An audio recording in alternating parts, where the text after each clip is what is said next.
내가 성실한 마음으로 그에게 보고하였고 나와 함께 올라갔던 내 형제들은 백성의 간담을 높게 하였으나 나는 내 하나님 여호와께 충성하였으므로 그날에 모세가 맹세하이르되 네가 내 하나님 여호와께 맹세하였은즉 네 발로 밟는 땅을 영원히 너희에게 자손의 기업에 드리라 하였나이다. 이제 보소서 여호와께서 이 말씀을 모세에게 이르시니 때로 이스라엘 광야에서 당황히 49년 동안을 여호와께서 말씀하신 대로 나를 생존케 하셨나이다.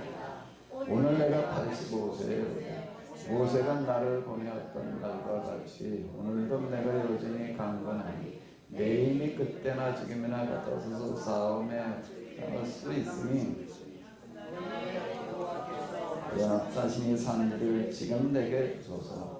당신도 그 날을 들으셨거니와 그곳에는 아낙 사람이 있고 그 성읍들은 크고 견고할지라도 여호와께서 나와 함께 하시는 내가 여호와께서 말씀하신 대로 그들을 쫓아내리라.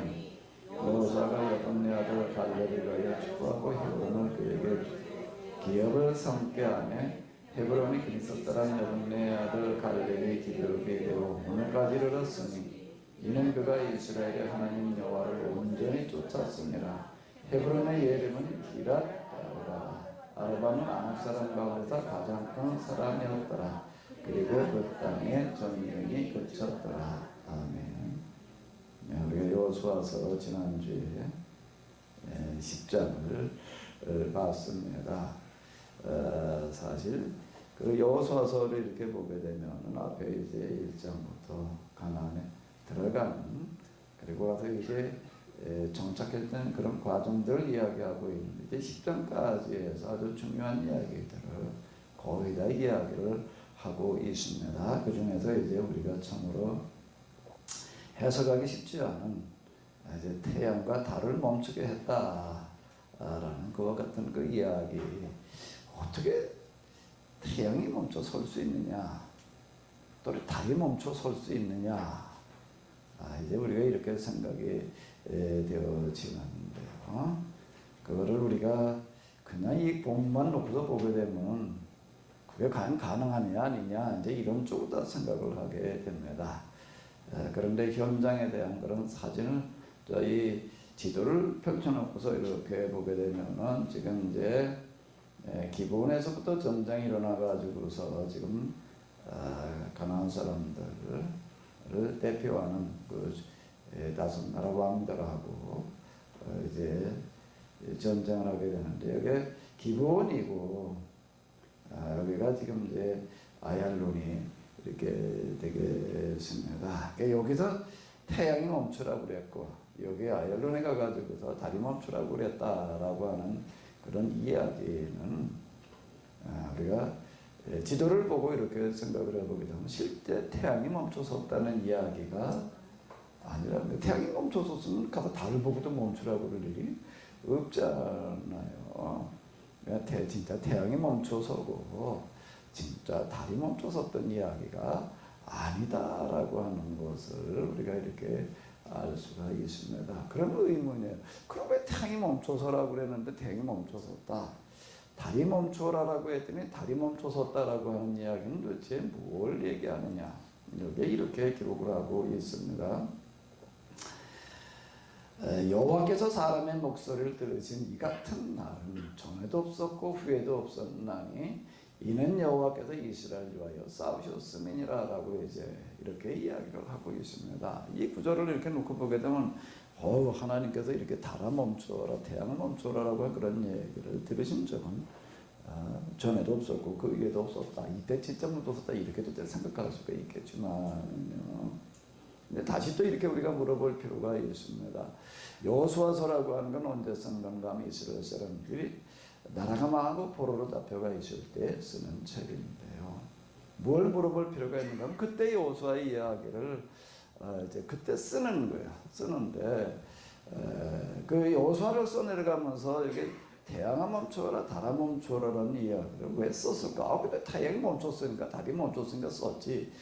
물론 그런 사실이 이제 있었는데 이것을 써내려갈 때 이 쓰는 사람의 이제 이 심정인데요.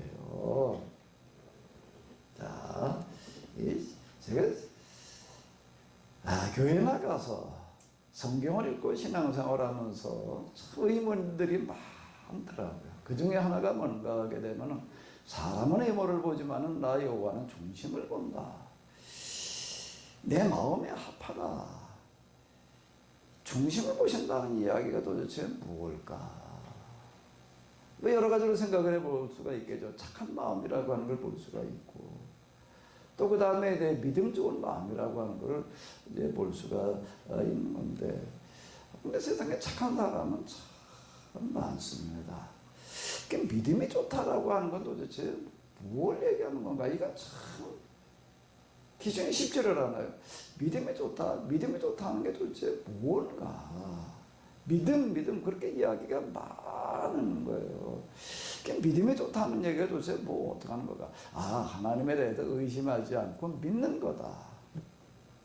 하나님께서 하시는 일, 기타 등등해서 우리가 의심하지 않고 믿는 거, 또는 하나님을 신뢰하는 거, 뭐 이렇게 생각을 해보는 거예요.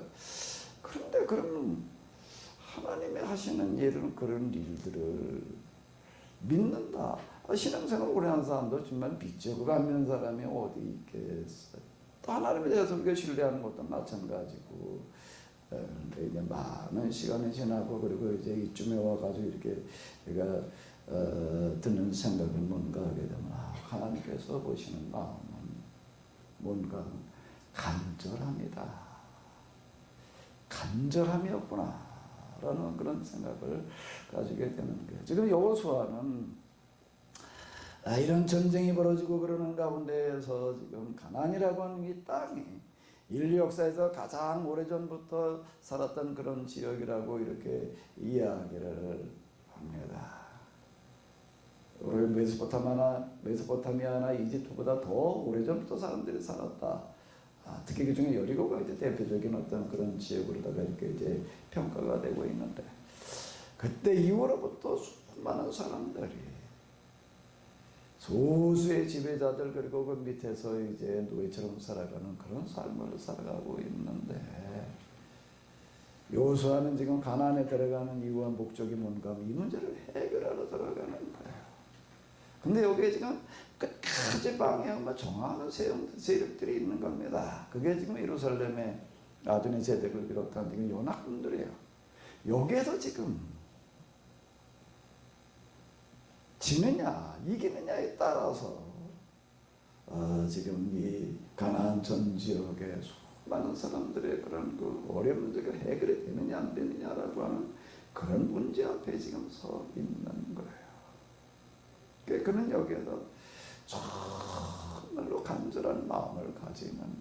자기의 무슨 개인적인 어떤 이런 이유 때문이 아니라 이스라엘만의 어떤 해결의 문제를 위해서가 아니라 정말 온 세상 사람들이 다 골고루 행복하게 잘 살 수 있게 되기를 정말 간절히 비는 것과 같은 그 마음. 그런데 지금 날이 어두워지는 거예요. 그리고 지금 달이 떠오르는 거예요. 그럼 여기서 하늘을 향해서, 태양을 향해서 간절한 마음으로 부르짖었다라고 하는 것을 이야기하고 있습니다. 이야기는 사람의 목소리를 들으신 이 같은 날은 전에도 없었고 후에도 없었나니라는 얘기는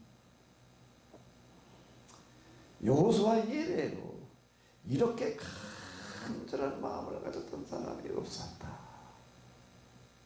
그런 이야기가 되는 거고요. 지금 포로기를 맞아가지고 이 여호수아를 써내려간 사람도 같은 심정을 가지고 써내려가고 있는 겁니다.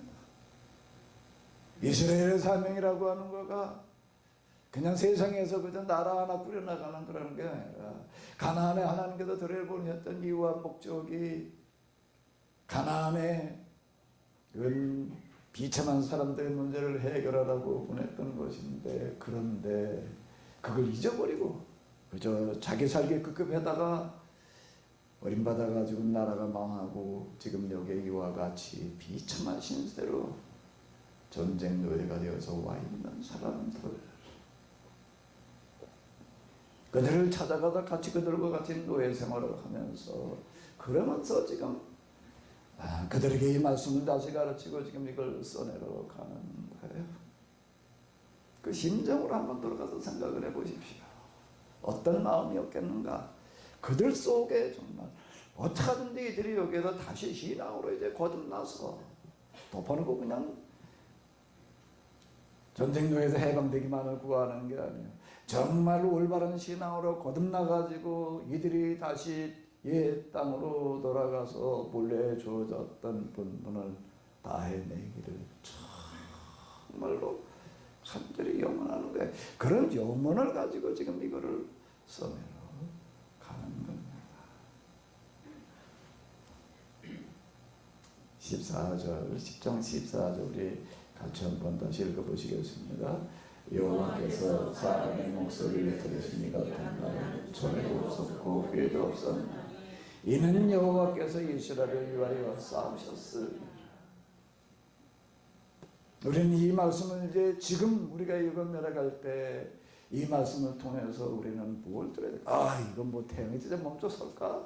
달이 진짜 멈춰 설까? 될까? 안 될까? 진짜 그랬던 것일까? 이런 걸 여기서 얘기하려고 한 걸까요? 나에게 이런 간절한 마음이 있는가? 이런 안타까운 마음이 있는가? 이런 견딜 수 없는 마음이 나에게 과연 있는가?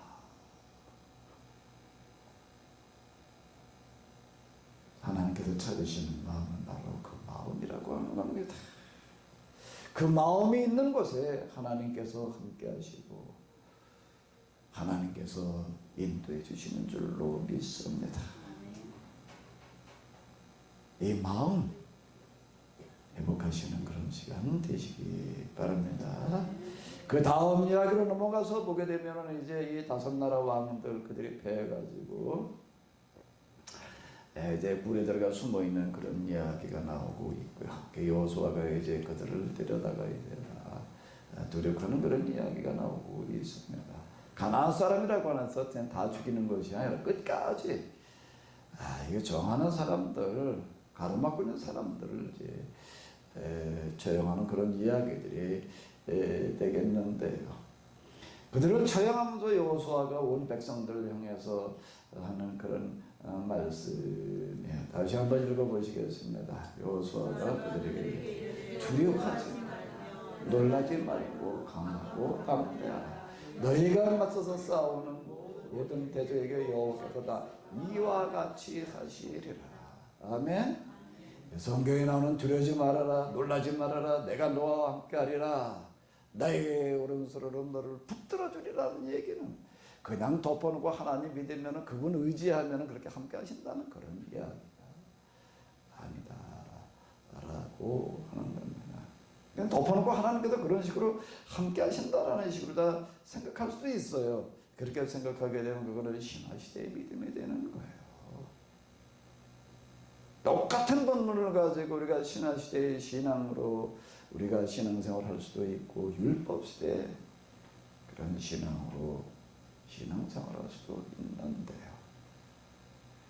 철학이라고 하는 건 뭔가 심는 대로 거두는 법을 이야기를 하는 거예요. 율법도 마찬가지인데 우리가 하나님 편에 서게 되면 하나님의 그 간절하신 것과 같은 그 마음을 가지고 우리가 하나님의 뜻을 주행하려고 하게 되면 여기에 우리 하나님 함께 하시는 줄로 믿습니다. 아멘. 두려워하지 말며 놀라지 말아라. 강하고 담대하라. 너에게 맞서 싸우는 모든 대적에게 세상보다 죄악의 세력들을 말하는 건데요. 우리가 이 땅에서 하나님의 뜻을 준행하려고 하다 보게 되면 그 뜻을 실현하려고 하게 되면 온갖 죄악의 세력들과 부딪히지 않을 방법이 없습니다. 그 모든 대적들에게 여호와께서 이와 같이 하시리라 라고 이렇게 이야기하고 있는데요. 여호수아, 왜 그가 모세를 대신하는 사람이었던가? 왜 그가 살아서 가나안에 들어가는 사람이었던가라고 하는 것은 그에게 이런 마음이 있었기 때문입니다. 그 마음, 거기에서부터 믿음이 그리고 신앙이라고 하는 거가 강해지는 거죠. 이스라엘이 계속 이제 이 신명기 사학자는 여호수아서를 이렇게 써내려가고 있습니다. 이스라엘의 하나님 여호와께서 이스라엘과 싸우셨으므로 여호수아가 이 모든 왕들과 그들의 땅을 단번에 빼앗으니라.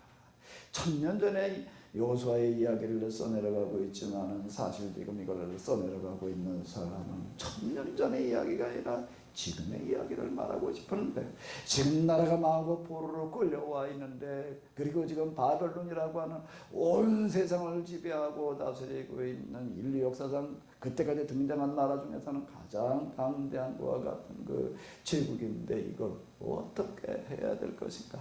이 나라가 망해야 될 텐데 그게 어떻게 망해? 뭘로 어떻게 망하게 할 거예요? 그는 여기서 이렇게 얘기하고 있습니다. 이스라엘의 하나님 여호와께서 이스라엘과 싸워주시리라. 아멘. 우리가 이 성경을 공부하면서 여기에서 정말로 우리가 똑바로 성경을 이해하고 하나님을 믿고 있게 되면, 그 신앙을 회복하게 되면은 하나님께서 다시 우리에게 기회를 주시리라.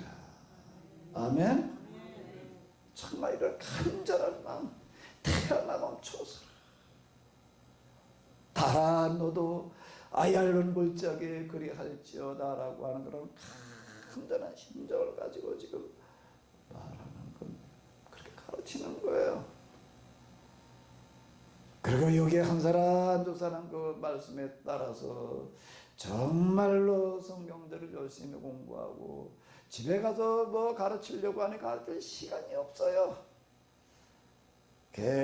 뭐라고 지금 신명이나 이런 데 기록을 해놓고 있는가 라고 하게 되면 가르칠 시간이 없어요. 앉으나 서나 길을 갈 때든지 일어섰을 때든지 앉았을 때든지 너희 자식들에게 부지런히 가르쳐라. 아예 이 말씀을 드나드는 문간에 써놓아라.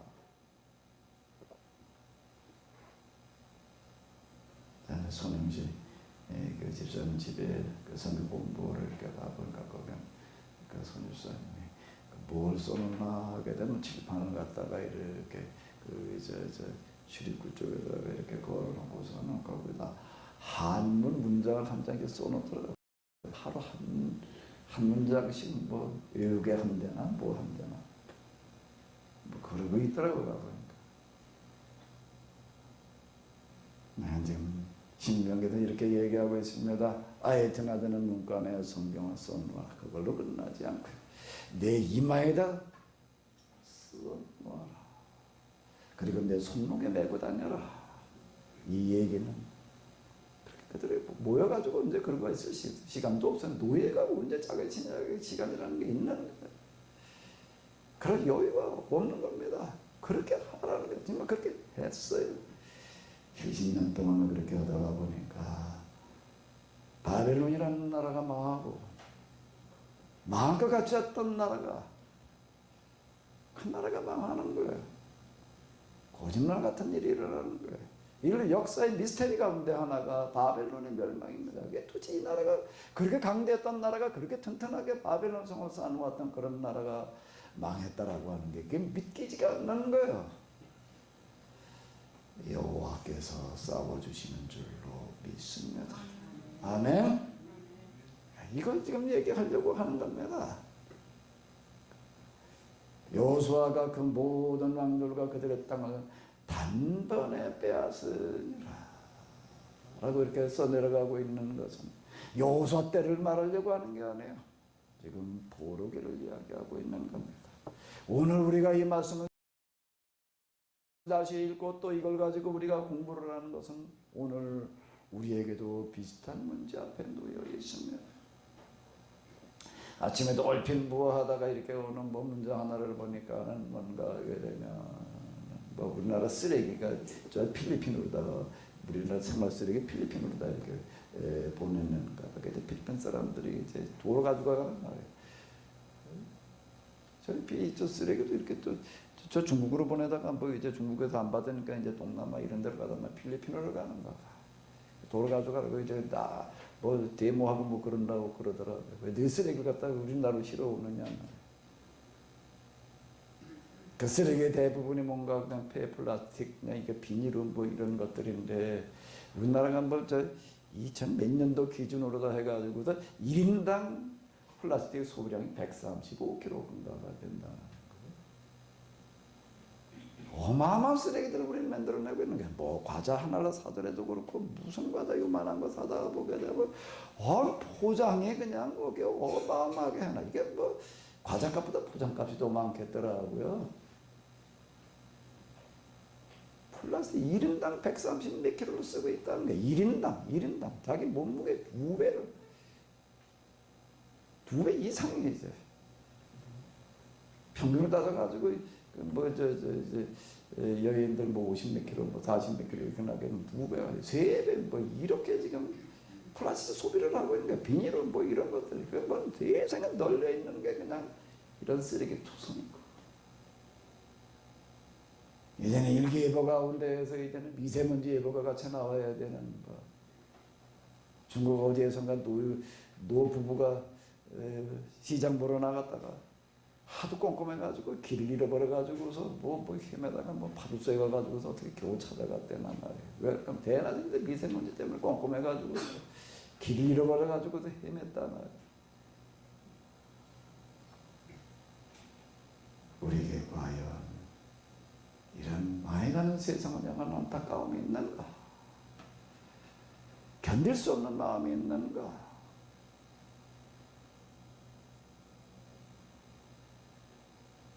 안타까움이 있지요. 견딜 수 없는 마음이 있지요. 미칠 것 같은 마음이 있죠. 뭐 다 자기 문제에 대해서만 더 그러고 있는 겁니다. 개인적인 이기주의 남이 어떻게 되거나 말거나 그냥 뭐 일부에 살아가는 그 세상 속에서 과연 우리가 하나님께서 찾으시는 것과 같은 안타까운 마음이 우리 가운데 있는가? 그 마음을 찾고 계시는 줄로 믿습니다. 실정의 이야기는 보게 되면은 뭔가 하게 되면 이제 그 다음 또 이제 두 번째 전쟁이에요. 하솔왕 야빈이라고 하는 사람이 예루살렘 왕이 주동이 돼가지고서 연합군을 형성해가지고 이스라엘과 싸우다가 망했다라고 하는 이야기를 듣고 나서는 이 사람이 또 주동자가 돼가지고서는 또 사람들을 다 모으는 거예요. 다 모아가지고 두 번째 전쟁의 이야기가 나오는 겁니다. 동쪽과 서쪽의 가나안 족속, 뭐 남쪽, 동쪽, 이쪽, 동서남북 모든 지역으로 연락을 해가지고 다 연합군을 형성을 했는데 그들이 그 모든 군대를 거느리고 나왔으니 백성이 많아 해변에 수많은 물에 갔고 말과 병고도 심히 많았으며 라고 이렇게 이야기를 해놓고 있습니다. 이방인들이 모두 모여 나와서 이스라엘과 싸우려고 메론 물가에 함께 진쳤다. 여기에 하나님께서 말씀하십니다. 그들로 말미암아 두려워하지 말아라. 내일 이맘때 내가 그들을 이스라엘 앞에 넘겨줘 몰살시키리니. 그건 하나님의 법이에요. 어두움이 빛 앞에 설 수 있는 것과 마찬가지로 불의와 죄악은 결코 하나님을 대적할 수 없는 줄로 믿습니다. 두려워하지 마시기 바랍니다. 놀라지 마시기 바랍니다. 과연 내가 정말로 하나님 편에 서 있는가가 중요한 거죠. 그게 살짝 왜곡될 수가 있어요. 우리가 똑바로 하나님 말씀 가운데 서게 되면 하나님께서 우리 편이 되어주시는 줄로 믿습니다. 아멘. 그들 이야기들 보게 되면 하나님께서 함께 하셔서 그 모두들을 다 물리쳤다 그런 이야기가 계속해서 나오고 있습니다. 그리고 그 다음에 여호수아가 하솔만 불살랐고 산 위에 세운 성전 이스라엘이 불사르지 아니하였으며 라는 그런 이야기가 나오는데, 그게 무슨 얘기인가 하게 되면 하솔 왕, 이 사람 하솔 왕 야빈의 주동자인데 그게 그 성을 가가지고 다 그냥 불태워버렸다. 모든 성을 다 불태웠다. 그런 얘기는 아니에요. 뭐 누구나 그냥 닥친 대로 다 죽였다. 그런 얘기는 물론 아니고요. 네, 모든 사람은 칼날로 쳐서 멸하여 호흡이 있는 자는 하나도 남기지 아니하였으니 라는 그런 이야기가, 가나안 사람이기 때문에 무조건 다 죽였다는 이야기가 절대 아니에요. 이걸 우리가 잘 읽어야지 돼요. 그러니까 똑바로 우리가 읽어야 되는데, 자칫 하나님께서는 이스라엘 편이고 가나안 사람들은 다 그냥 다 원수 취급했다. 그런 얘기가 말이 안 되는 얘기가 되는 겁니다. 하나님은 이스라엘과 가나안을 똑같이 사랑하시는 줄로 믿으면, 하나님께서는 비를 내려주실 때 악한 사람과 선한 사람에게 똑같이 내려주시지요. 햇빛을 내려줄 때도 마찬가지입니다. 가려가지고 햇빛을 내려주시는 분이 아니에요. 하나님은 세상 모든 사람들이 선한 사람이나 악한 사람이나 가리지 않냐고 다 똑바로 되기를 원하시는 줄로 믿습니다. 다 행복하게 되기를 원하시는 줄로 믿습니다. 그 마음을 보기를 원하시는 거예요. 그걸 중심을 보신다. 내 마음이 합한 자다라고 하는 그와 같은 이야기가 되겠는데요. 여호수아는 그대로 행하여 여호와께서 모세에게 명하신 모든 것을 하나도 행하지 아니한 것이 없었더라. 이런 얘기 계속 반복해서 나오는데요. 이와 같이 여호수아가 여호와께서 모세에게 말씀하신 대로 그 온 땅을 점령하여 이스라엘 지파의 부분에 따라 기업으로 주매 그 땅에 전쟁이 그쳤더라. 그리고 나서 12장으로 넘어가게 되면은 이스라엘 사람들이 가나안으로 들어가면서 전쟁을 했던, 그리고 이제 싸워서 이기고 그리고 죽였던 사람들의 명단이 나오는데, 그 명단을 보게 되면 그냥 가나안 사람 다 죽였다는 그런 이야기가 아니라 얼핏 보게 되면 자칫 그렇게 읽힐 수가 있는데, 그러니까 잘 가려서 읽어야지요. 여기 이렇게 보게 되면은 다 왕이 몇 명이었다는 거예요? 31명이었다. 그런 이야기가 되는 것이요. 이거 이제 다시 지도로다가 이제 우리가 이렇게 보게 되면은, 이게 이제 첫 번째 이제 연합군과의 전쟁이 되겠고요. 그건 10장의 이야기입니다. 11장으로 넘어가게 되면 이제 두 번째로 또 이제 하솔랑 야빈이 주동이 돼가지고서 또 이제 전쟁을 하게 되는데, 여기에서 이렇게 보게 되면은 요 밑에 여기는 이제 1차 전쟁이 되는 거고요. 그럼 예루살렘이 여기잖아요. 아도니 메섹이 주동이 돼가지고서 이제 연합군이 형성해가지고 싸우던 그런 이야기. 여기다 태양아 멈추어라, 달아 멈추어라, 이제 이렇게 외쳤다라고 얘기를 하는 건데, 이 소식을 듣고 나가지고도 그 북부에 있는 또 이제 사람들 연합을 해가지고 또 싸우던 그런 이야기가 지금 나오고 있습니다. 그런 이야기이고요.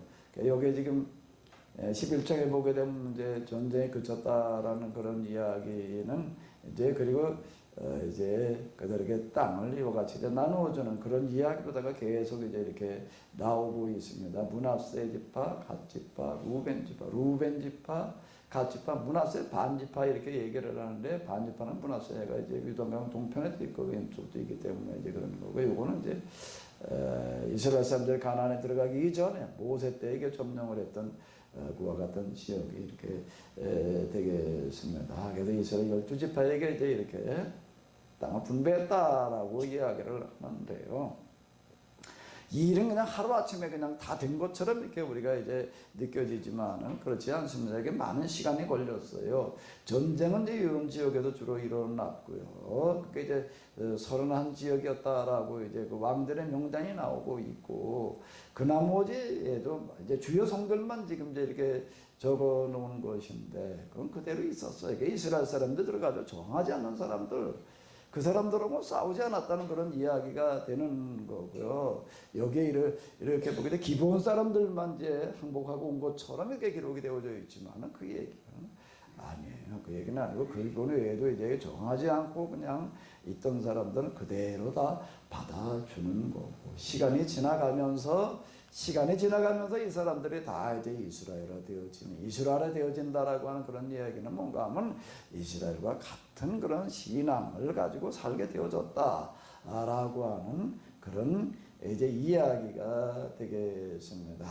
그런 이야기를 이렇게 보게 되면은 이제 우리가 몇 곳에서 읽어볼 수가 있는데, 이거 한번 잘 차근차근 생각하면서 읽을 필요가 이제 있습니다. 여호수아가 그 모든 왕들과 싸웁니다. 오랫동안이라라고 기록이 되어져 있는데요. 이거 저 현대 성경으로다가 이렇게 다시 한번 이렇게 보도록 하겠습니다. 금방 1절이었나 18절이요. 자, 한번 읽어보실까요? 여호수아가 이끄는 이스라엘군이 이 지역을 다스리는 왕과 싸우고 있어까지도 꽤 오랜 시간 세월이 흘렀다. 여호수아가 여기 들어갈 때가 이제 나이가 80이었는데요. 그가 이제 110살에 죽습니다.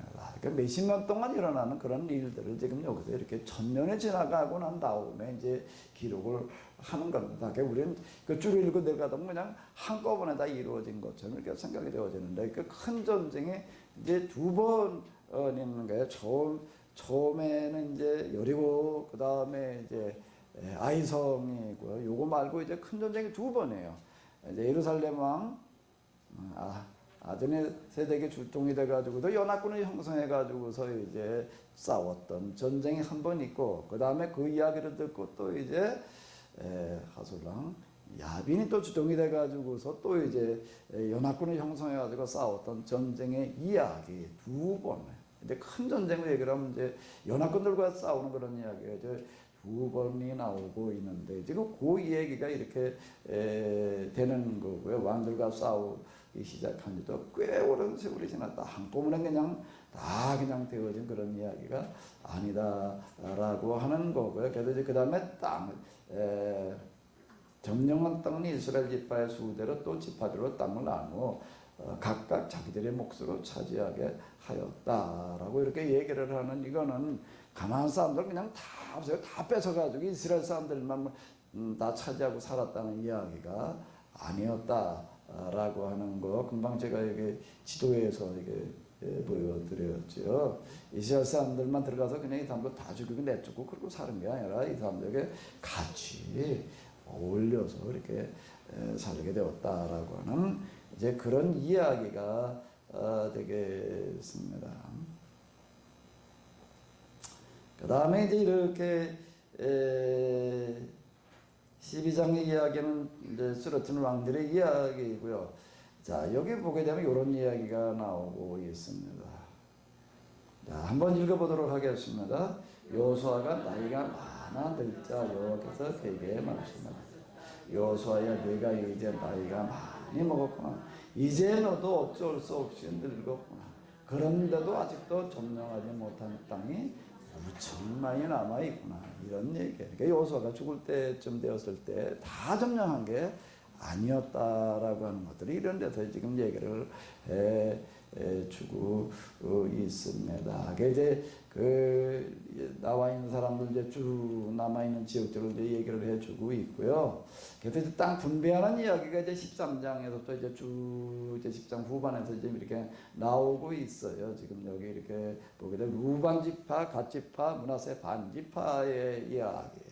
그 다음에 이제 쭉 이제 계속해서 이렇게 나오고 있습니다. 이제 갓 지파, 므낫세 반 지파, 이제 이거 요단강 동편의 이야기들을 이제 쭉 얘기를 해주고 있는 건데요. 요단강 동편이라는 얘기는 다시 말씀드리게 되면 여기 요쪽 얘기를 하는 거예요.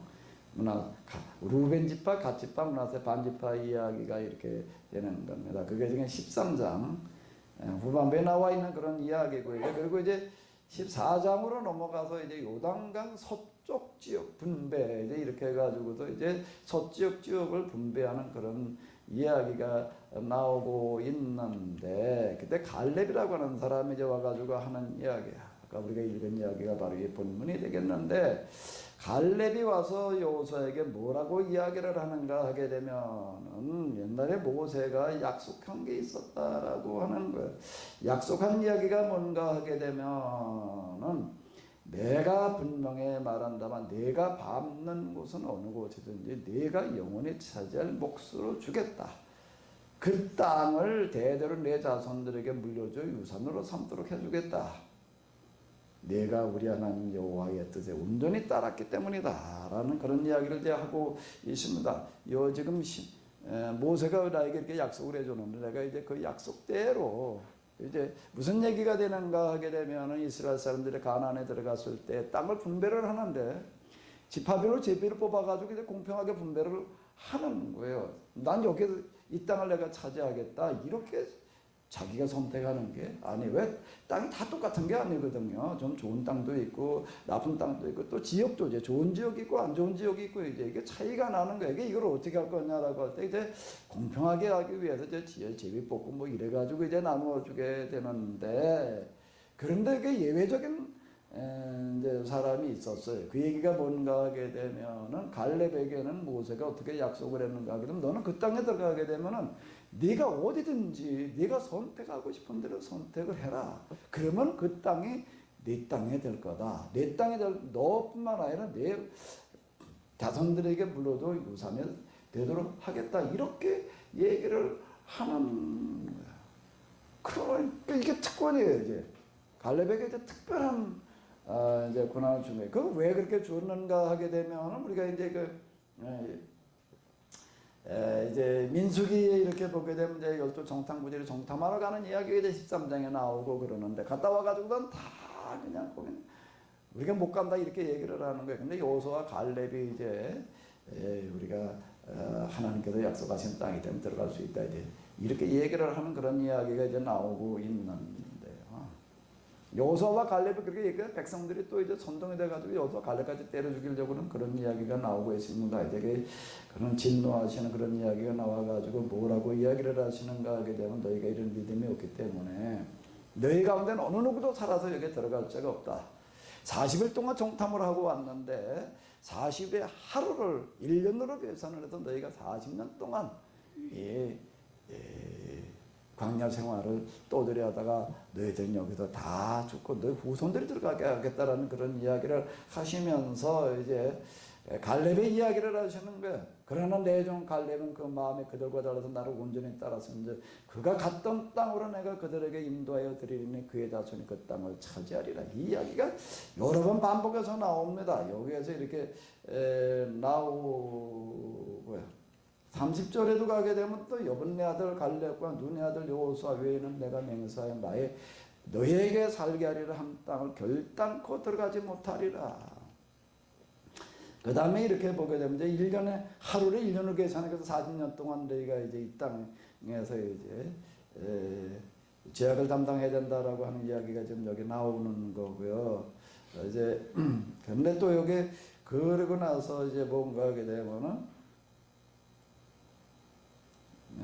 요 얘기가, 그래서 그 땅에 대해서 악평한 자들은 여호와 앞에서 재앙으로 다 죽었는데 오직 여호수아와 여분네 아들 갈렙만 살아남았다라고 하는 그런 이야기가 이렇게 여러 번 반복해서 나오고 있습니다. 자, 이 이야기는 무슨 이야기가 되는가? 이런 사람은 그만큼 하나님께서 귀하게 보신다라고 하는 것들을 이제 이야기를 해주는 건데, 신명기로 넘어가게 되면은요. 신명기에 넘어가게 되면 또 무슨 이야기를 하고 있는가? 모세가 이제 이스라엘 사람들에게 마지막으로 한 그런 설교 가운데에서 이렇게 얘기를 하고 있습니다. 한번 읽어보시기 바랍니다. 오직 여분네 아들 갈렙은 온전히 여호와께 순종하였습니다. 그는 그것을 볼 것이요 그가 밟은 땅을 내가 그와 그 자손에게 주리라. 35절에 보거든. 이 약한 세대 사람들 중에는 내가 그들의 조상에게 주기로 맹세한 좋은 땅을 볼 자가 하나도 없다. 이건 생각보다 이건 여러 번 반복해서 나오고 있는데, 오늘 이 자리에 오신 여러분들 모두에게 이 말씀이 함께 하시기를 바랍니다. 그 중에서도 여호수아보다는 갈렙의 이야기를 계속 반복해서 이야기를 하고 있습니다. 왜 이렇게 갈렙 왜 이렇게 갈렙이라고 그렇게 이야기를 하고 있는가라고 하는 건데요. 다 갈렙과 같이 되시기 바랍니다. 아멘. 은혜가 함께 하시기를 바랍니다. 자, 근데 지금 여기 이렇게 보게 되면은 갈렙이 와가지고도 뭐라고 그러는가 하게 되면 여기 이제 여기 이렇게 보게 되면은 기랏 아르바 뭐 이렇게 얘기를 하는데 헤브론이라고 하는 이곳은 지도를 이렇게 놓고 본다라고 하게 되면은요, 지도를 보고 놓고 보면 이제 잘 알게 되는데요. 여기서 이걸 가지고 이렇게 보도록 하겠습니다. 이쪽이 이제 요 위에 지금 잘렸는데 여기가 이제 갈릴리 바다고요. 갈릴리 바다 요단강이 되겠습니다. 요 주변에 제일 좋은 땅이에요. 여기는 정말 가보면 우리나라 이런 땅하고 크게 다르지 않아요. 근데 나머지를 가게 되면 거기는 뭐 완전 황무지가 돼가지고서 도대체 파란 거라고 하는 걸 볼 수가 없는 그런 곳인데요. 내려가면 내려갈수록 점점 이제 사람 살기가 어려운 곳입니다. 그게 이제 제일 이제 밑에 한선이 어딘가 하게 되면 이제 요 밑에 이쪽에 이제 여기쯤에 이제 한선이 이렇게 되는 거고요. 헤브론이라고 하는 것은 어디에 있나 하게 되면 이제 여기쯤이 있습니다. 헤브론이라고 하는 것은 가나안 땅 중에서요. 조금 더 키워가지고 이렇게 조금 이렇게 보시자. 이 얘기가 뭘 얘기지? 왜 이렇게 갈렙 이 얘기가 많은지를 우리가 알려고 한다라고 하게 되면은 요게 지금 헤브론이 지금 여기가 예루살렘이고 헤브론이 여기예요. 여기가 이제 헤브론이 되는 거고 요 밑에는 이제 더 이상 사람 못 사는 지역. 그럼 여기가 되겠습니다. 여기는 땅도 지역도 그렇고 땅도 그렇고 전혀 좋은 땅이 아니에요. 그런데다가 여긴 또 고인족들이 살아가지고 점령하기가 대단히 어려워가지고 누구도 여기는 피하고 싶은 지역인 거예요. 점령하기가 대단히 어려운 거고 저 점령해봤자 그건 별로 그렇게 사람 살기 좋은 땅도 아니고 예루살렘을 가리켜 황금성 이렇게 얘기를 하는데요. 전 처음에 이제 예루살렘 황금성 그래가지고 거기 뭐 살기가 좋고 황금이 많아가지고 황금성이라고 그러나 그랬더니 거기는 지역 자체가 파란 거라고 하는 걸 찾아볼 수가 없어요. 비가 안 오기 때문에 식물이 살지를 못해요. 나무도 그냥 어떻게 다 하나씩 있는 어떤 이런 거고요. 그러다 보니까는요, 돌들도 거기는 다 어떤 색인가 하면 다 황토색입니다. 오늘 화강암처럼 허연 돌, 검은 돌 이건 찾아볼 수가 없어요. 그러니까 돌로 갖다가 성을 쌓아놓게 되면은 뭔가 하면 땅도 황토색이야, 돌도 황토색이야. 이걸 갖다가 이제 성을 쌓아놓는 거예요. 그래서 이제 해가 질 때 해가 쫙 이 성에 비치게 되면 이게 이제 황토색이 난다, 누런색이 난다 그래가지고 황금성 이렇게 이야기를 하는데 그게 절대 좋은 이야기가 아니에요. 그런데 이건 헤브론은 여기서 한참을 더 내려갑니다. 그런데 갈렙이 뭐라고 얘기를 하는가 하게 되면은 너는 가나안에 들어가게 되면은 어느 땅이든지 네가 선택하고 싶은데 네가 선택을 하라는 거예요. 그 여러분 같으면 어딜 선택을 할 거예요? 이계성 감독사님 웃으시는데 어딜 선택할 거예요? 이게 갈릴리 바다 이쪽은 아주 그냥 제일 좋은 지역이거든요. 이쪽은 아주 제일 나쁜 지역이에요. 어딜 선택할 거예요? 그런 선택권이 있다면은요, 안건사님은 어디 선택할 거예요?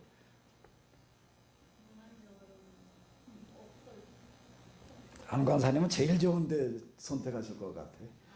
뭐 어디 가서 물건 하나 사도 그냥 제일 좋은 것만 사도 다니잖아요. 그거 좋은데 아마 새우젓이야 살이 새우 사러 한번 내가 따라갔다가 내가 놀란 거는요. 진짜 그걸 뭐 가고 또 가가지고 살 수 있는 새우 중에서 그저 김장새우 그저 생새우 사는데 아주 제일 좋은 게 아니면 안 살라고 그러시더라고요. 누구나 다 똑같지요. 다 좋은 땅, 좋은 지역 갖고 싶지요. 안전한 지역 가지고 싶지요. 그런데 갈렙은 여기서 뭐라고 얘기를 해? 어느 누구도 다 꺼리는 게 아이고 이쪽 걸리면 어떡하지. 그 중에서도 또 이쪽 지역에서도 헤브론 거기는 아주 제일 힘든 지역이에요. 다 마음속에 부담을 가지는 거예요. 거기 안 걸리기를 바라는 거예요. 그런데 지금 갈렙은 와가지고 뭐라고 얘기를 하는가. 그때 나에게 주어졌던 선택권, 특권을 내가 지금 쓰겠다는 겁니다. 쓰는데 어떻게 쓰겠다라고 얘기를 하는가 하면 헤브론을 나에게 달라는 거예요. 아멘 하는 분이 한 분도 없네. 헤브론.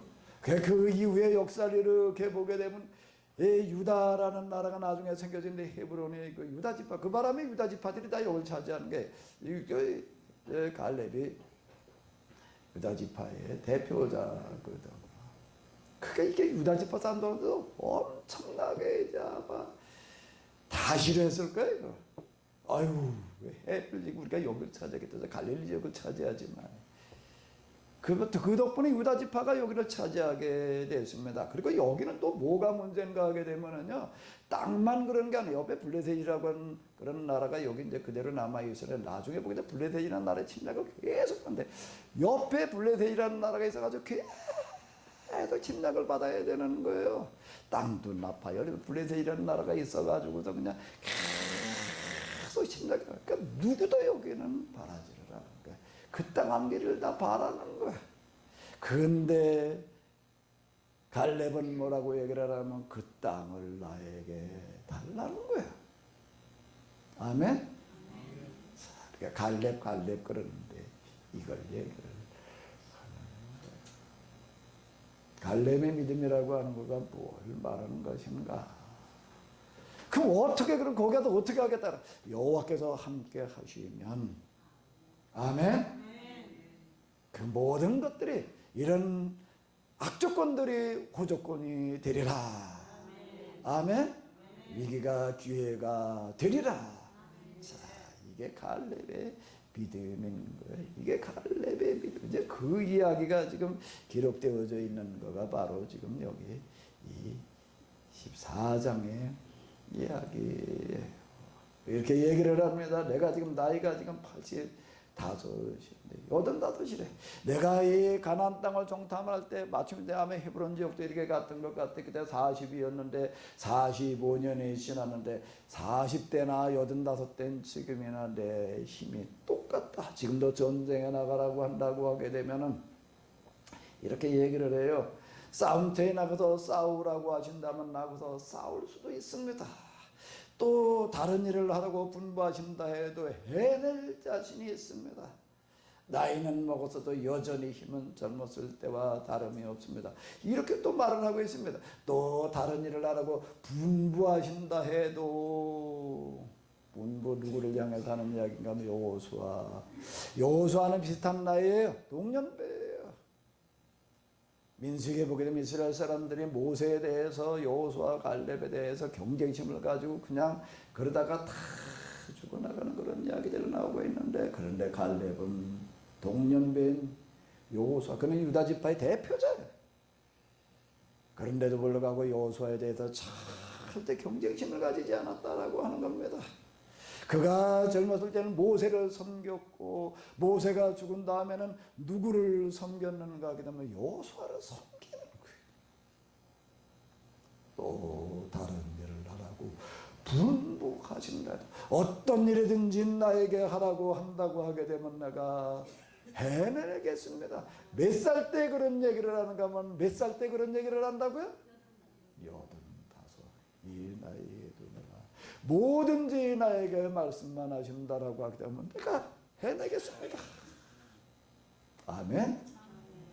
아멘? 갈렙의 이야기가 성경에는 많이 나오겠습니다. 헤브론이 나중에 유다라는 나라의 중심지가 되는 거고요. 다윗이 왕이 되는 게 헤브론에서 왕이 되는 거예요. 그러니까 유다 지파가 나중에 전 이스라엘이 이끌고 나가는 그런 대표적인 그런 지파가 되는 것은 우연이 아니에요. 여기 누가 있어서인가 하게 되면 헤브론 저 유다 지파 사람들 다 물론 뛰어나고 대단하겠지만 여기에 갈렙이라고 하는 사람의 이와 같은 신앙의 영향을 받아가지고 그렇게 되는 겁니다. 얼마나 여기 많은 반발이 있었겠어요. 유다 지파 사람들이 왜 우리가 여기를 선택을 해야 되느냐 말이야. 다 싫어하는데 그걸 무마시키고 그리고 여기를 자리 잡고 그 중에도 갈렙은 이 지역 중에서도 제일 힘든 헤브론을 그럼 내가 차지하겠다 이러고 나가니까 문제가 없어지는 거예요. 그러게도 그 다음 얘기가 무슨 얘기가 나오는가 하게 되면 이런 얘기가 나오고 있습니다. 자, 다시 한번 읽어보세요.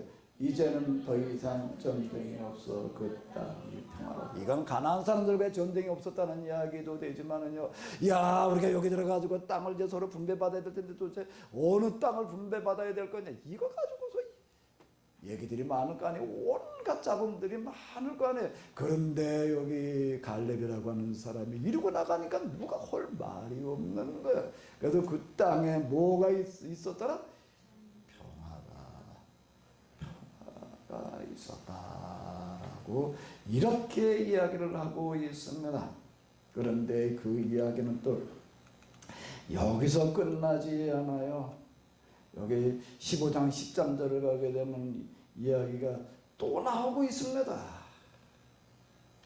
자, 여기 13절로부터 15장 13절로부터를 같이 한번 읽어보시도록 하겠습니다. 유다 사람의 몫으로 차지한 땅 중에서 여분네의 아들 갈렙은 여호와께서 여호수아에게 직접 분부를 내신 대로 헤브론을 차지하였다. 그런데 헤브론은 본래 아르바의 마을이라는 뜻으로 기랏 아르바라고 불렸다. 이 아르바는 아낙이라는 사람의 아버지이다. 아낙이라는 사람은 고인족 아낙 사람의 조상이다. 이 고인족이라는 얘기는 뭔가 여기 차지하기 힘들었다라고 하는 게 제일 강대한 사람들이 여기 살고 있었다. 그런 얘기가 되는 거예요. 조금 더 같이 읽으시겠습니다. 갈렙은 그곳에서 아낙의 세 아들인 세스와 아히만과 달메를 몰아냈다. 이 성에는 아낙의 세 아들을 조상으로 삼고 있는 시족 사람들이 살고 있었다. 그곳에서 갈렙은 드빌 사람들이 살고 있는 곳으로 쳐들어 올라갔다. 옛날에 드빌의 책마을이라는 이름으로 기랏 세벨이라고 불렸다. 그곳으로 올라가면서 갈렙은 기럇 세벨로 쳐들어가 점령하는 사람에게는 자기 딸 악살라 아내를 주겠다고 말하였다. 그런데 기럇 세벨로 쳐들어가 점령한 사람은 바로 갈렙의 조카 온니엘이었다. 온니엘의 아버지 그나세와 갈렙은 친형제지간이었다. 그래서 갈렙은 조카 온니엘에게 자기 딸 악사에게 장가들도록 허락하였다. 악사는 시집가는 날 신랑 온니엘과 짜고 작업의 아버지에게 밭을 달라고 하였다. 악사가 타고 가던 나귀에서 내리자 갈렙의 딸 악사에게 내가 네게 무엇을 해주랴라고 물었다. 예 아버지 저에게 선물을 주셔야겠어요. 아버지께서 저를 물이 귀한 남쪽 지로 시집을 보내지 않으셨나요? 그러니 저에게 샘을 몇 개 주셔야겠어요. 그 악사가 아버지에게 청하였다. 갈렙은 악사에게 윗샘과 아랫샘을 줬다. 이게 물이 귀한 남쪽 지방으로라는 얘기가 이거 사람 살기가 참 어려운 지역이었다라고 하는 그런 이야기가 되는 건데 갈렙의 이야기가 여기 또 한 번 나오고 있습니다. 14장에서 나오고 15장에서 나와요. 그런데 그 갈렙의 이야기는 여기서 끝나지 않냐고 사사기로 넘어가서 보게 되면은 사사기에 들어가면 이제 1장에서는 이스라엘 사람들이 가나안에 들어가 정착하는 그런 이야기들이 나오는데 여기에 가게 되면은 또 이렇게 또 나오고 있습니다. 자, 한번 또 좀 양이 되지만 읽어보도록 하겠습니다. 또 유다 지파 사람들은 거기서 드빌에 사는 주민들을 치러갔다. 드빌의 옛 이름은 기럇 세벨이었다. 거기서 갈렙은 이렇게 공언하였다. 누구든지 기럇 세벨에 올라가 그곳을 점령하는 사람들이 내 딸 악사를 아내로 주겠다. 그러자 그나스의 아들이자 갈렙의 조카인 온니엘이 기럇 세벨에 올라가 그 성읍을 정령하였다. 그래서 갈렙은 자기 딸 악사를 그에게 아내로 주었다. 악사가 온니엘과 혼인을 올리던 날이었다. 악사는 온니엘과 함께 나귀를 타고 시집으로 떠날 채비를 하면서 말하기를 우리의 몫으로 아버지한테 밭대기라도 달라고 합시다 하면서 나귀에서 내렸다. 그러자 갈렙이 딸 악사에게 물었다. 악사야, 무슨 일로 그러니? 악사는 이렇게 대답하였다. 아버지 저를 남쪽 땅으로 시집보내서 아무런 예물도 주시지 않을 셈인가요? 셈이라도 하나 주세요.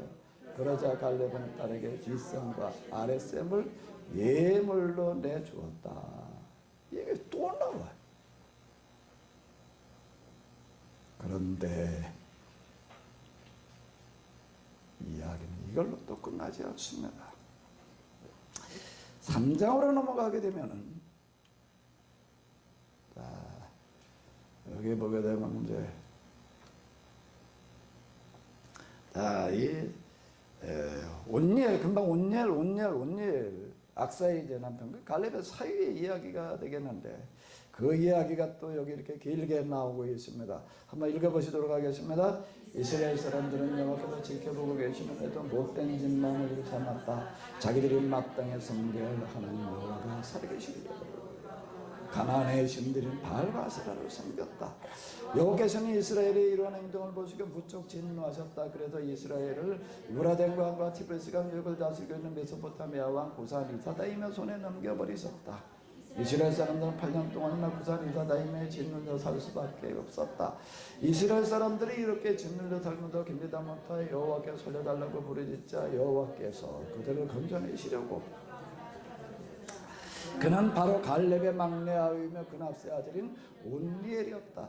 여호와의 균이 온니엘을 감자 그는 이스라엘이 이끄는 사사가 되어 유브라데강과 티그리스 유역을 다스리는 구산 리사다임과 싸우러 나갔다. 여호와께서 구산 리사다임을 온니엘의 손에 붙이셨으므로 온니엘이 그를 내리쳐 큰 승리를 거두었다. 그 그나스의 아들인 사사 온니엘이 숨을 거두기까지 그 땅에 40년 동안 평화가 깃들었다. 사사기는 이제 사사들의 이야기인데 첫 번째 사사가 온니엘입니다. 온니엘인데 그가 이제 여기 지금 이렇게 보게 되면은 유브라데강과 티그리스 강 유역을 다스리는 구산 리사다임과 싸우러 나갔다라고 이렇게 얘기를 하고 그들을 물리쳐가지고서 이제 이스라엘의 평화가 왔다라는 그런 이야기가 나오고 있는데 이게 무슨 이야기가 되는가 하게 되면은 이건 조금 넓은 지도를 봐야지 이렇게 될 텐데. 자, 이제 요걸 가지고서 한번 이렇게 좀 이제 지도를 잠깐 보시기. 이스라엘 사람들이 지금 들어간 건 지금 여기 가나안 땅에 여기를 들어갔는데, 요게 그 중에서 이제 갈렙은 이제 헤브론 이제 가나안 중에 맨 아래쪽 여기를 지금 이제 차지하고 그러고 사는 거야. 그리고 여기에 정착해서 땅을 분배를 받았는데 받은 것까지는 좋은데 이 땅은 여기 주변에 있는 메소포타미아 유브라데스 티그리스 강 유역에 있는 이런 여긴 대국이에요. 여기에 늘 식민 지배를 받는 그런 지역이었다라고 하는 겁니다. 이스라엘 사람들이 들어가지고 가나안 땅을 차지하고 여기 분배도 받아가지고도 서로 이렇게 사는 것까지는 좋은데 이제 이쪽 사람들이 와가지고서 여기 식민 지배를 하려고 이제 그러는 거예요. 그러니까 8년 동안 이제 식민 지배를 받다가 그냥 너무 힘들어가지고 하나님께 부르셨더니 하나님께서 구원자를 보내셨다라고 하는데 그게 누구라는 거예요? 온니엘이었다. 그게 온니엘이 어떻게 했는가 하게 되면은 메소포타미아 지금 구산 리사다임과 싸우러 나갔다 이렇게 얘기를 하고 있습니다. 한번 생각을 해봐요. 여기는 우리하고 저기 아마 중국하고 이제 비교를 하면 되려나? 중국은 뭐 엄청나게 큰 땅이구나 조그맣잖아요. 근데 그 정도 비교 가지고도 사실은 안 돼. 이 메소포타미아 지역이라고 하는 것도 중국만큼 거대한 그런 지역이고 가나안이라고 하는 것은 다 접어야 우리나라의 경상남북도 크기밖에는 안 되는 게 이게 뭐 도대체 싸우고 말고 할 수 있는 뭐 그런 게 아닌 거니까 항상 여기 이제 지배를 받을 수밖에 없었는데 근데 온니엘이 어떻게 했는가 하게 되면은 이런 큰 나라 그런 강대국을 두려워하지 않고 싸우러 나갔다. 그렇게 하는 사람이 없는 거예요. 그걸 싸우러 나갔다는 거예요. 싸우러 나가서 어떻게 했는가 하면 메소포타미아 구산 리사다임으로부터 가나안을 지켜냈다라고 하는 겁니다. 40년 동안 평화가 있었다라고 이렇게 이야기를 해요. 그 이후에도 수많은 사사들이 있지만 사사들은 주로 누구와의 문제인가 하면 무슨 여기 이제 블레셋 또 지금 뭐 미디안 이런 사람들하고 싸우는 이야기. 근데 온니엘이라고 하는 사람은 싸우는 대상이 달라요. 누가 싸우는 거라고요? 메소포타미아 왕과 싸우는 이야기가 첫 번째 사사의 이야기로 그렇게 나와요. 이 얘기는 뭔가 하면 여기서 이제 메소포타미아 이 세력들을 몰아냄으로 말미암아서 식민 지배로부터 벗어나게 되었다라고 하는 그런 이야기가 나오고 있습니다. 근데 그걸 해내는 사람이 누구예요? 온니엘. 어떻게든 온니엘이 그런 거를 할 수가 있었는가 하면 누구의 신앙을 이어가는 거죠? 갈렙의 신앙을 이어가는 겁니다. 모세의 뒤를 이어서 여호수아가 이스라엘 사람들을 데리고 가나안으로 들어갔다. 우리 이건 너무나 잘 알아요. 그런데 가나안에 들어가 가지고서 여기서도 쉽지 않은 문제들에 부딪히는 게 누가 여기에도 좋은 땅을 차지할 거냐 이거 가지고 정말 쉽지 않은 문제들이 나오고 그랬을 때 그가 지금 여기 14장이라고 하는 건 그럼 요단강 동편에 분배받은 얘기, 그건 요다 가나안에 들어가기 전 이야기야. 서쪽으로 들어가는 거 초입에 이거 가지고도 그냥 여론이 분분한 거예요. 땅이 워낙 위하고 아래하고 차이가 나는 거예요. 그런데 맨 아래 지역, 어느 누구도 차지하려고 그러지 않는 지역, 어느 누구도 정말 가지 않으려고 그러는 지역, 이것 때문에 문제가 생기는 거예요.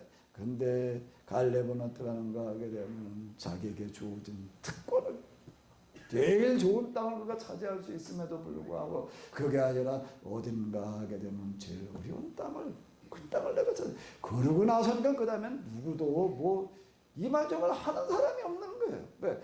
당연히 다 어떻게 생각을 했는가 하면 이 사람 통을 가지고 그냥 좋은 땅을 차지하겠다 해도 누구도 할 말이 없을 판인데 그런데 자기가 그 땅을 제일 누구도 싫어하는 땅 거기는 메마르기만 해서가 아니라 살기 힘들어서만이 아니라 옆에 블레셋이라는 나라하고 그 밑에 에돔, 모압, 암몬 다 그게 경계선이야. 그 여기는 그냥 맨날 전쟁이 끊이지 않는 땅인 거예요. 근데 그 땅으로 가겠다라고? 이게 정말 쉬운 얘기가 아니에요.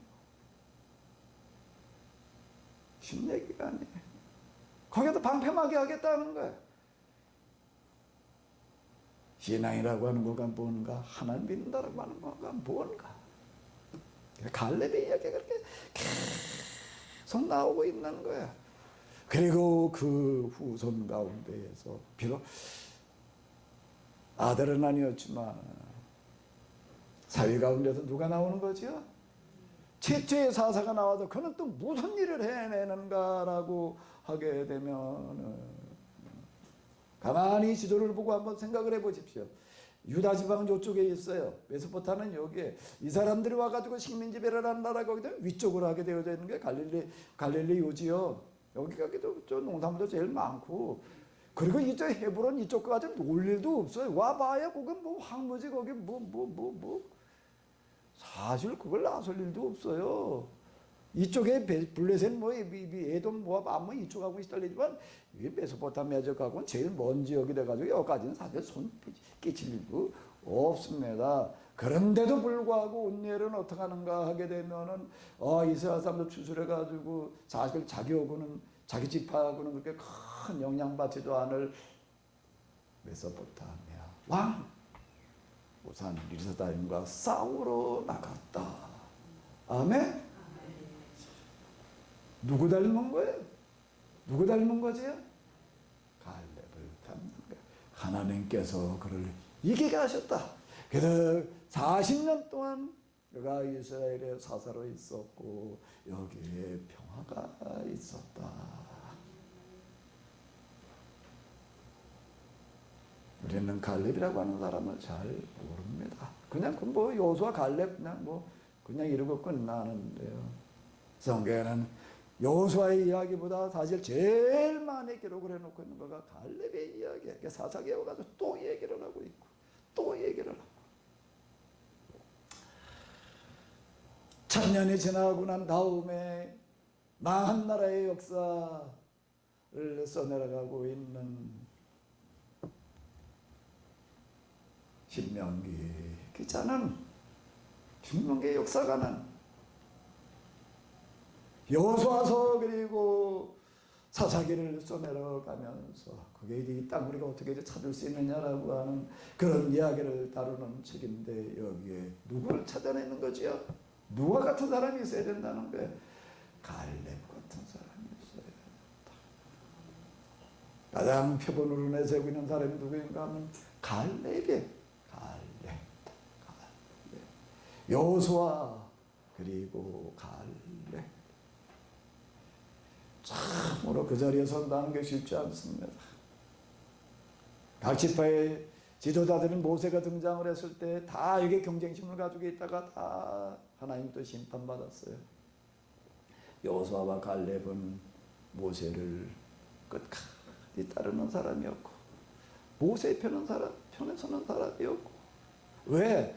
모세가 그가 하나님의 뜻을 지금 대신해가지고 이 땅에 이런 인간을 불행하게 하는 문제들을 해결하겠다고 우리가 거기에 앞장서는 거예요.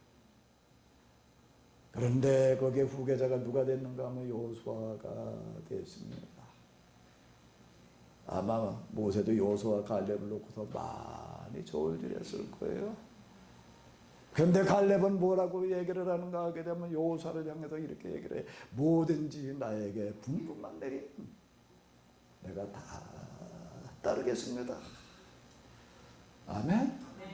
그리고 또 이렇게 얘기를 하는 거야. 나에게 주어진 특권을 내가 바로 이 헤브론에다가 쓰겠습니다.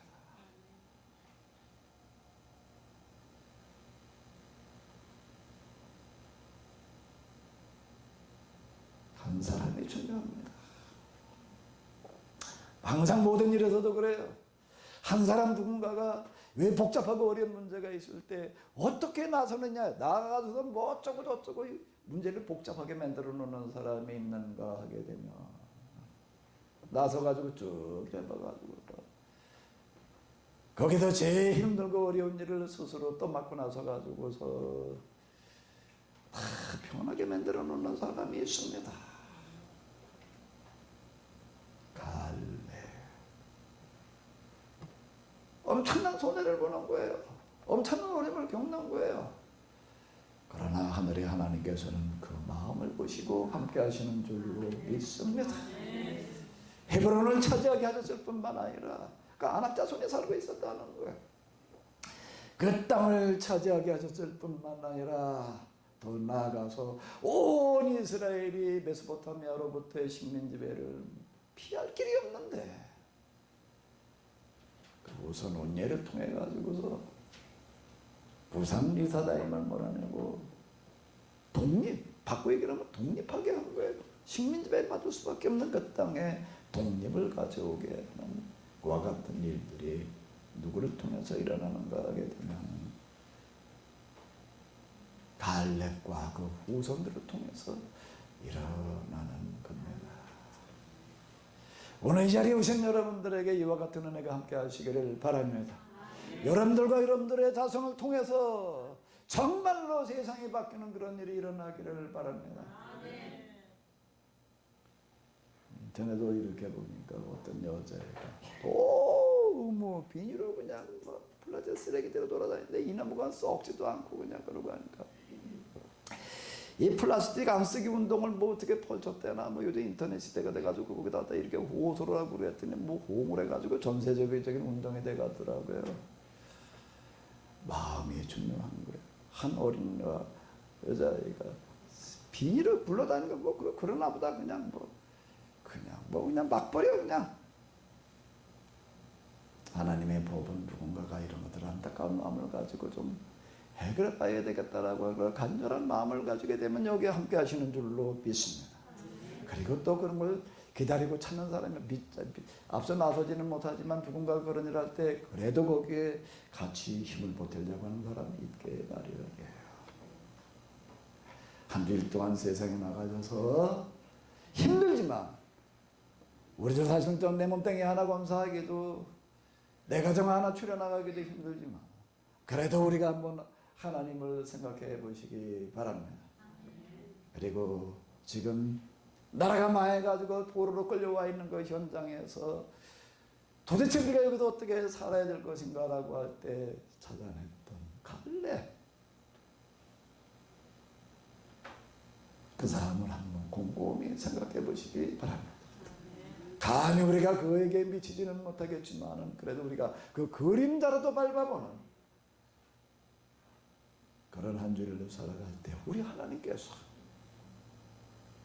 함께 하실 줄로 믿습니다. 아멘. 지금도 하나님 그 사람을 찾고 계십니다. 찾고 계십니다. 안타까운 마음, 견딜 수 없는 마음,